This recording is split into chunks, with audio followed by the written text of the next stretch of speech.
second of day one, of course, was the beloved Bethesda, and I tell you what, they had some content, and I'll tell you how I know that. I've got 2 A4 pages of written notes sitting in front of me from the Bethesda conference. I'm keen to talk. I'm excited to talk. Let's have a chat. So Quake Champions hit the stage. They didn't even introduce it. They just threw out Quake Champions. Crowd went crazy. Golden was sitting there getting all excited in his pants. Tell us more, Golden. Hey, so I did not play the PC version of Quake, but let me tell you something. After playing Doom and playing a lot of Bethesda's game on console, I'm going to be the first to pick up Quake. Did you? I got a Quake Arena vibe to it. There was, I could see the Quake Arena uniforms that I remember playing years ago. I could see the Quake Arena, just the feel. It felt competitive. It sounds like it's going to be PC only. At least they didn't. I shouldn't say that. They never said it's not going to be on consoles, but they did say PC. I did not hear that. Are you serious? Are you kidding me right now? Yeah, I'm shit. You're not. PC? Yeah. Because they're. No, they'll bring it on. It might come, but they very specifically said PC, keyboard and mouse control, 144 kilohertz monitor support, no limit to frame rates. So they were all on this. This is like very PC centric in their announcement, but I think it's binary. You thinking probably console? It's going to come? Yeah, they'll just said. There'll be too much profit not to be had by putting it to console. Are you just saying that right now, binary, because I'm heartbroken, or are you just trying to say no, my feelings? Tell me the truth here, man. I played Quake in the original days, right? I just dropped a bomb on Golden. Because I was just crushed. I was crushed this time. And nobody told me that, and I'm like, oh man, I watched this stuff and nobody said this to me, and I'm like, No, so, they did make it very PC centric, but I think they have to release it on the consoles. Absolutely. You know what? Thank you, Binary. Binary, you know what? Thank you, sir. Thank you. Thank you. You made me, you hurt me there, bro. You hurt me. Sorry, bro. So it's exciting for that, but I think we'll see some release of some sort. And they talked about esports. And look, I'm going to say this: it was good to hear some heavy metal instead of dubstep for a bit of music tones. I quite enjoyed that because it's quite the polar opposite really to the next game, which was Prey. Look, if anyone played Prey back in the day, I would say that the new Prey is just a brand. They really are just labeling a brand onto a game that from what I can see, doesn't have a lot of linkages to the original Prey that some of you may have played back in the Xbox 360 days. So I'm a bit excited. It was kind of like a thriller. It looked a bit like a psychological thriller. Binary, you caught some of that clip. Were you impressed from what you saw from Prey? Yeah, it looked good. It has an interesting narrative. They put it that there is some psychological effects to it, and watching the gameplay, you could see some black shifty looking creature running around. I'm interested to see what it's around. I'm not the most excited about it, as I don't actually know much of the history. But it'll be interesting to see once it unfolds up to release, I'm sure. Yeah, it looked a bit supernaturally. If I was to lock it down, I'd probably say Dead Space meets Dishonored in some quasi way. It's like this sort of mechanical neo-future, but a bit historical, but yet it's still set in 2032, but it has some, pretty interesting mechanics from this. Definitely a sci-fi horror. Yeah, sci-fi stuff. So anyway, we'll see how that pans out. But I think it's a bit meh. I think from the three of us, we could probably all say. But of course, something that's not very meh for Golden is Doom. Far away, my friend. What did you think? All right, so they're bringing out some new stuff. I've had a lot of fun with the game. I think the PvP is pretty good, and it reminds me of old stuff, man, and that gore. And again. I'm a big, sci-fi horror action guy, and you put any kind of shooter with some kind of sci-fi, and I'm in. So I'm excited. I'm glad they're bringing new stuff to the table and bringing life to the franchise. I mean, this is a guy that, Carmike, came up with this a long time ago, and this was their bread and butter, and now they're giving something back, and you know what? Hey, I'll take it. Yeah, and they talked a lot about snap maps. The word free came up a lot. Free updates, free construction objects. One flag capture the flag. A new additional maps and a one flag capture the flag event that's coming with that. So, I mean, have you dabbled with snap map? Do you think that's something you're going to play with, or? I have a little bit. It's cool. It's not something that nobody's done before. Infamous did it. They did the whole thing where, you build your own map and people run through it and you get, Little Big Planet did it. God, Infamous, that's a callback. What a great game. Right? Yeah. And again, it's a great game. So imagine, doing these maps and... Well, it's infinite content, right? It's infinite free content. Yeah, exactly. That's what I'm saying. Yeah. And so it's whatever you want. It's whatever you want to do and you can post that out there. And now that they're adding more to that gives longevity to the game and more creative purpose to the player. Yeah. And it's interesting to see their final comment was pretty cool. And this is a good announcement for any of you if you haven't got Doom already. This brought me almost like a shareware vibe. If you remember shareware back in the day, they're offering the first level of Doom for free all this week. So if you haven't got it yet, jump in and get it. I think it just reeks of John Carmack and as you say back in the day, coming up with this idea of the shareware model, and I think that's cool. So give it a go. And interestingly enough, Elder Scrolls Online came up, and of course they had plenty of content, but they released, check out these stats, 34 billion monsters have been killed, 13 billion quests have been completed, 3 billion gold has been paid in bounty, and this is the best one, I like this, 578 million mud crabs have been slain. Now, there are mud crab parents with orphan mud crabs, And 7 million players, right? And growing, apparently. I didn't know Elder Scrolls was that big. 7 million? Dude, 7 million. You know what? I question that number. I do. Me too. Binary, do you question it? That's the have registered number, right? Yes. Did we? Are we still playing it? Is the question. Yeah. So I've played Elder Scrolls Online. It's a fun game. I think it belongs on PC. It never really. I'm a console player. I have been a PC player, but I just don't think it took in the console world very well. And online RPGs, they're hard to port to a console, and I think Elder Scrolls is online it's a tragedy of that, actually. Yeah, they pulled one of their I think third or fourth announcements was that June 23 we're pleased to announce that Japan is going to have access to Elder Scrolls Online. Oh God! And the whole audience just went, "What? No. we're doing what now?" Wait, what? They didn't have it before?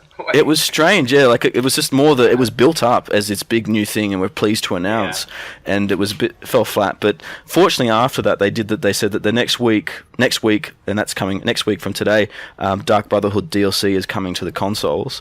Binary, would that make you this new DLC? Would that make you go back to Elder Scrolls Online? Probably not, because I'd have to spend quite a bit of time to even activate that DLC, unless it's a DLC from the beginning, or it's a separate quest line that I can take. I probably won't. What if I was to up that ante and to say that there's a new update and all restrictions have been removed, all barriers of entry have been removed, and you can go anywhere at any time, no matter what your level? Then I'd probably give it a go. Are you sold? Well, that was their last thing. I don't know. Is that? I'm not a player. I don't know. Is that a big deal? I can see why it's a popular game. It's a popular game for people who don't have a PC and like to touch into that MMO environment. And you can get a lot of fun out of it, but you've got to put a lot of hours in it to get there. Right? And I think that was the drawback for me, is it took a long time to get into it. And there were better games to play. There was a lot better quick wins in terms of time and reward. So like 138 hours in the Division. Well, I think I'm up at like 320 now. Yeah, that's silly me. But from this virtual world to the virtual reality, so moving from Elder Scrolls to Bethesda VR, this has been something that was, I think the crowd went pretty crazy for. Binary, I think you were pretty excited about this one in terms of what they talked about with Fallout 4 and Doom. So why don't Bethesda dropped mic on this. So Fallout 4, they got 3 new packs coming out by the looks of it. So one is Vault. Finally, we can build our own Vault. Test and experiment on Vault Dwellers.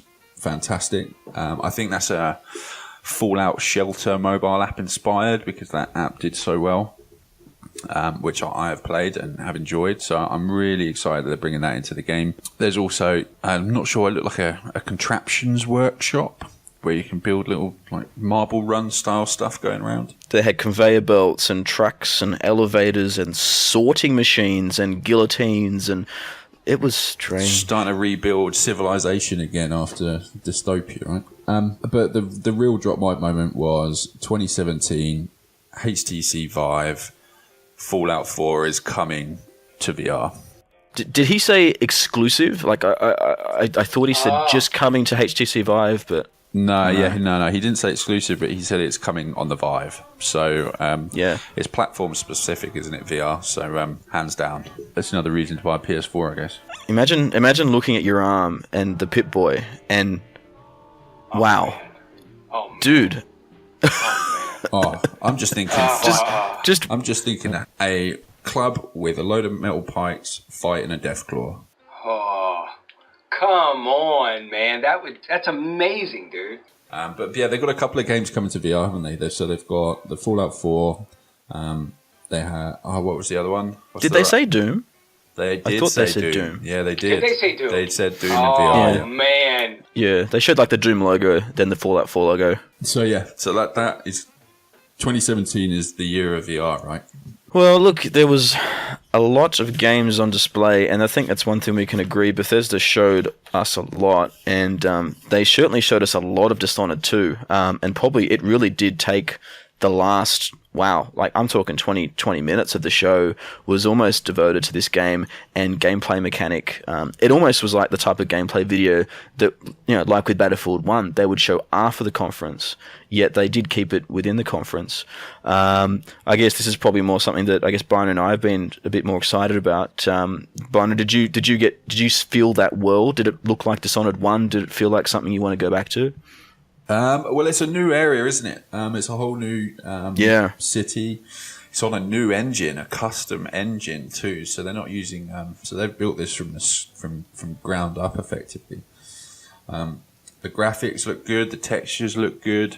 Shading, lighting, the flow. They showed actual engine created game footage, which is a must at E3. Which is, I hate it when people don't. And it looked great. The mechanics looked great. The storyline is interesting.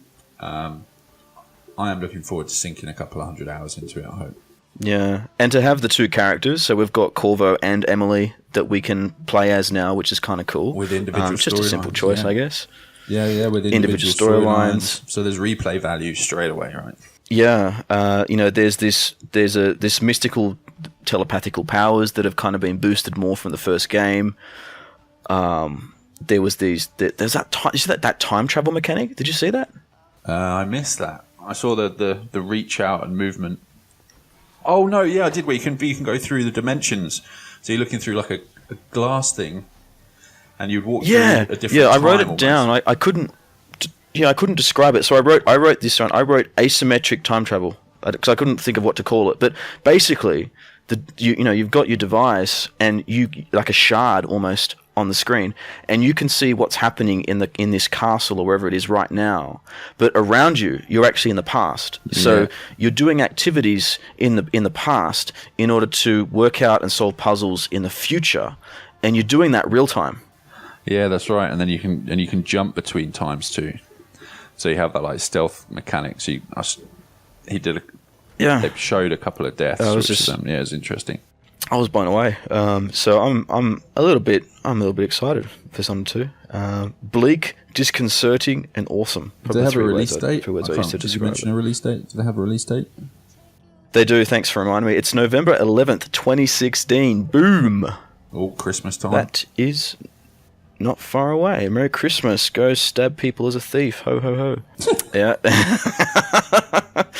And on that note, that kind of brings us to, I guess, our conclusion on the Bethesda conference. But, I mean, I feel a little bit more excited about it than probably I did with EA. It sounds like, Golden, what would you say to it in terms of the overall conference for your experiences? Both of them, out of 10, both of them a 7, maybe even a 6. They're putting out new stuff relatively. Some of the new stuff I don't think we're going to see for a while.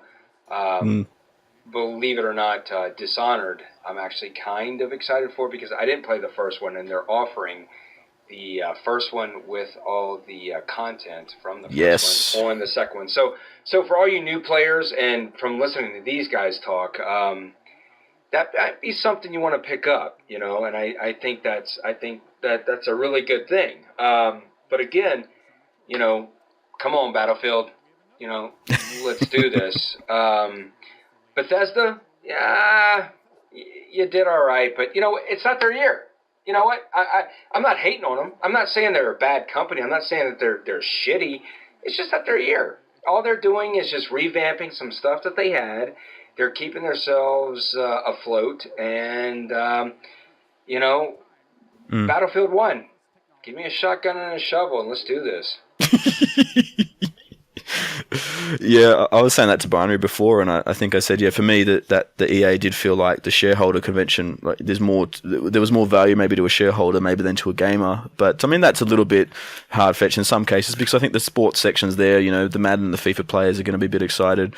But that aside, everything else was a bit more of a promise to pay for 2017, 2018. Binary, what were your takeaways from the two, you think, from day one summary? Day one summary. So we saw two big players, and they were both hit and miss, weren't they? Really, as far as content to us for putting on a show. I think we're getting some great games from both of them. Probably leaning more towards Bethesda in terms of actual content that's ready and to be out within the next 12 months. But they've always delivered great storylines, great contents from games. If you're more into sports, then EA's got a great lineup as well. And so yeah, for an opening session on a Sunday afternoon, half day, I'm gonna say it's triumphant. Shall we say? Would you give it? So I think Golden gave it a 7 out of 10 for each. So you gave a 14 out of 20 for day one. What would you say, Binary, out of 20? Out of 20, I'd go for 14. Yeah, 14 is quite big. I think I can agree with that. Yeah, it's been an interesting day one. Of course, there's still plenty to come with day two coming at you tomorrow with, of course, Microsoft, Sony, Ubisoft. And of course, there's a whole separate section allocated to PC gaming now that we might have to talk to a little bit. So we'll see how that fares as we approach the next 24 hours. But look, guys, that said, I think this has been awesome. By the way, so it's been a good opportunity to share the DZR love. So again, thank you, Binary. Thank you, sir. Thank you, Golden. Absolutely, man. It's been my pleasure. It's been awesome. I won't see you next in the Dark Zone because I'll see you next in 24 hours when we do this again, and we get to meet each other, and we can have some good battles with the Microsoft Sony wars. I'm looking forward to that tomorrow and more. We'll see you all then.